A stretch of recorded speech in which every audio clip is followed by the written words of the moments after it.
Sasi തരൂരിനെതിരെ ഒളിയമ്പുമായി K C. Venugopal. മൂന്നാമതും ഇടതുപക്ഷ സർക്കാർ വീണ്ടും വരുമെന്ന് പറഞ്ഞ് ചില രാജഭക്തർ ഇറങ്ങിയിട്ടുണ്ടെന്നും വേണുഗോപാൽ പറഞ്ഞു. അതേസമയം കോൺഗ്രസിൽ അഭിപ്രായ വ്യത്യാസങ്ങളും പ്രശ്നങ്ങളുമുണ്ടെന്നും കെ.സി. വേണുഗോപാൽ തുറന്നടിച്ചു. എന്തെങ്കിലും പുതിയ അഭിപ്രായ വ്യത്യാസം ഉണ്ടാക്കാൻ അല്ല താനിതെല്ലാം പറയുന്നതെന്നും കെ.സി. വേണുഗോപാൽ പറഞ്ഞു. കേരളത്തിൽ 3.0 കുറിച്ച് സംസാരിക്കുക. ചില രാജകൊട്ടാരത്തിലെ വിദൂഷകന്മാര് രാജാവിനെ തൃപ്തിപ്പെടുത്താൻ വേണ്ടി അവർ പാട്ടുപാടും, അവർ ഗീതങ്ങൾ ഉന്നയിക്കും. ആ രാജഭക്തിക്ക് വേണ്ടി, രാജഭക്തിക്ക് എന്തെല്ലാം ചെയ്യാൻ പറ്റുമോ അതൊക്കെ ചെയ്യും. അത്തരം രാജദാസന്മാർ ഇറങ്ങിയിട്ടുണ്ട് വീണ്ടും കേരളത്തിൽ 3.0 എന്ന് പറഞ്ഞിട്ട്.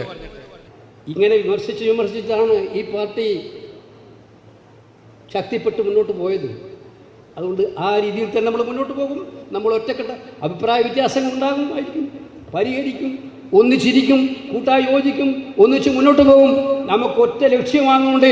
ലക്ഷ്യത്തിനുള്ളിൽ വ്യത്യാസം ഉണ്ടെങ്കിലേ പ്രശ്നമുള്ളൂ.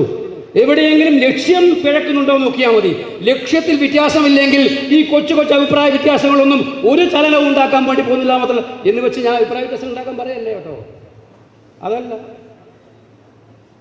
അഭിപ്രായ വ്യത്യാസങ്ങളൊന്നും ഉണ്ടാക്കാൻ പറയല്ല.